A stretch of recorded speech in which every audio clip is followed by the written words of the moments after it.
Hello and welcome back to pleasant parenting, जहाँ पे बातें होती है मोटिवेशन के बारे में एंड पेरेंटिंग टिप्स के बारे में। और अगर आप भी इन चीज़ों में इंटरेस्टेड है तो आप मुझे फॉलो या सब्सक्राइब कर सकते हैं। तो आज के हमारे वीडियो का टॉपिक है कि कैसे हम एक इफेक्टिव पेरेंट्स बन सकते हैं। तो सबसे पहली बात, अगर आप इफेक्टिव पेरेंट्स बनना चाहते हैं तो आपको खुद को एक रोल मॉडल बनना होगा। रोल मॉडल यानी क्या? जो भी चीज़ें आप अपने बच्चे में देखना चाहते हैं, जैसे भी उसे देखना चाहते हैं, वो सारी चीज़ें सबसे पहले आपको खुद में लानी होगी। सपोज़ आप चाहते हैं कि आपका बच्चा अच्छा रीडर बने, वो बुक्स पढ़े, तो आपको भी उसके सामने बुक लेके बैठना पड़ेगा। आप चाहते हो वो कॉन्फिडेंट हो, करेजियस हो, तो आपको भी वैसे बिहेव करना पड़ेगा। तभी वो आपको कॉपी करेगा, क्योंकि बच्चे बहुत ज़्यादा बार तो ऑब्जर्वेशन से सीखते हैं। डायरेक्टली, इनडायरेक्टली हम जैसा करते हैं, वो एज़ इट इज़ हमें कॉपी करते हैं। Second one, open communication. जैसे जैसे बच्चे बड़े होते जाते रहते हैं, वैसे वैसे वो धीरे धीरे धीरे हमसे दूर जाने लगते हैं। ये आपने भी देखा होगा। वो बहुत ज्यादा फ्रेंड लोगों में जाते हैं, उनके साथ अपनी मन की बातें शेयर करते हैं। उनका बहुत सारा टाइम तो घर के बाहर में यानी स्कूल में ही होता है, घंटों वो घर के बाहर ही होते हैं। तो ऐसे में अपने बच्चे को अपने करीब लाने के लिए ओपन कम्युनिकेशन रखना बहुत जरूरी है। उसके लिए ओपन कम्युनिकेशन रखने के लिए क्या कर सकते हैं? तो आपको अपने बच्चे का फ्रेंड बनना पड़ेगा। उसके लिए अगर आप हमेशा उसके साथ स्ट्रिक्ट रहोगे तो ये नहीं चलेगा। जहाँ पे जरूरत है वहां पे स्ट्रिक्ट रहिए, लेकिन बहुत सारी बार उनकी फ्रेंड बनने की कोशिश कीजिए कि स्कूल में क्या हुआ उनके साथ टाइम स्पेंड करिए, ताकि आपको पता चलेगा कि उनके मन में क्या है, उनकी प्रॉब्लम क्या है, उन्होंने क्या विन किया, उनके डेली विन्स क्या है। तो ओपन कम्युनिकेशन बहुत जरूरी होता है। तीसरी चीज, सेट क्लियर बाउंड्रीज। जो चीजें आपको पसंद नहीं उसके लिए नो बोलना बहुत जरूरी होता है। और यही होता है कि सेटिंग हेल्दी बाउंड्रीज और क्लियर बाउंड्रीज। सपोज कि जैसे स्क्रीन टाइम है, आपको अपने बच्चे के स्क्रीन टाइम के लिए भी क्लियर बाउंड्री सेट करनी है। वो टीवी देख रहा है तो कितने टाइम देखेगा, फोन देख रहा है तो कितने टाइम देखेगा, अगर खेलना ही है तो कितने टाइम खेलेगा, उसको स्टडी करना है तो वो कितने घंटे पढ़ाई करेगा, खाना खाना है तो उसे शांत बैठ कर ही खाना खाना है। मीन्स हर चीज के लिए आपको थोड़े से बाउंड्रीज रखने होंगे। थोड़ी सी फ्लेक्सिबिलिटी ओके है, आपको स्ट्रिक्ट ही नहीं रहना है कि ऐसे ही करना है वैसे ही करना है।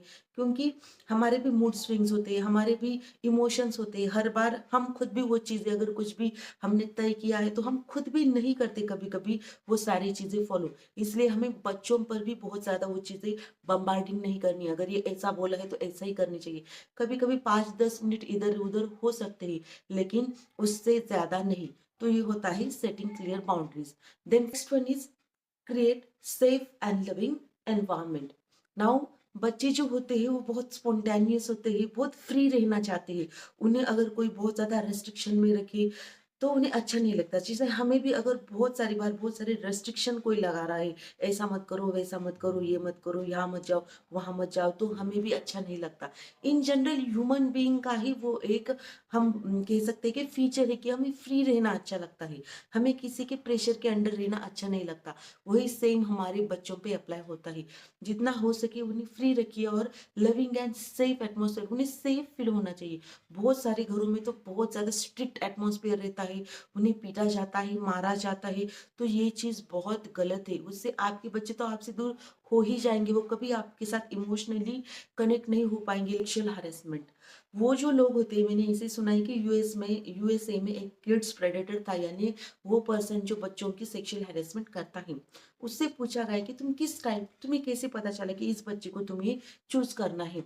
तो वो कहता था कि मैं देखता था, उसने कहा कि मैं देखता था कि उस बच्चे का फादर कितना स्ट्रिक्ट है, उसके फैमिली में कितना स्ट्रिक्ट एटमोसफियर है, उसकी ऊपर से मैं उस बच्चे को चूज करता था। इसका मतलब क्या हुआ कि वो देखता था कि अगर मैंने बच्चे के साथ कुछ गलत भी कर दिया तो वो घर में जाकर किसी को बताने वाला नहीं है। क्योंकि अगर वो कुछ बताने भी गया तो कोई उसका सुनने वाला नहीं है, क्योंकि वहां पे बहुत ज्यादा स्ट्रिक्ट एटमोसफियर है। तो ऐसे हमें नहीं करना है। इसकी वजह से हमारे बच्चों के साथ ऐसा गलत कुछ भी हो सकता है, ये कोई भी कर सकता है। क्योंकि उन लोगों को इसका फायदा कोई भी उठा सकता है। हमारे रिलेटिव्स में हमारी फ्रेंड्स जो हमारे अपने होते हैं, वो भी हमारे बच्चों के साथ मोलेस्टेशन जैसी चीजें कर सकते हैं, क्योंकि ऐसे लोग अक्सर हमारे घर के ही होते हैं। इसलिए आपको एक लविंग एंड सेफ एटमॉस्फेयर बच्चों को देना बहुत जरूरी होता है। उसके बाद आप फोस्टर इंडिपेंडेंस।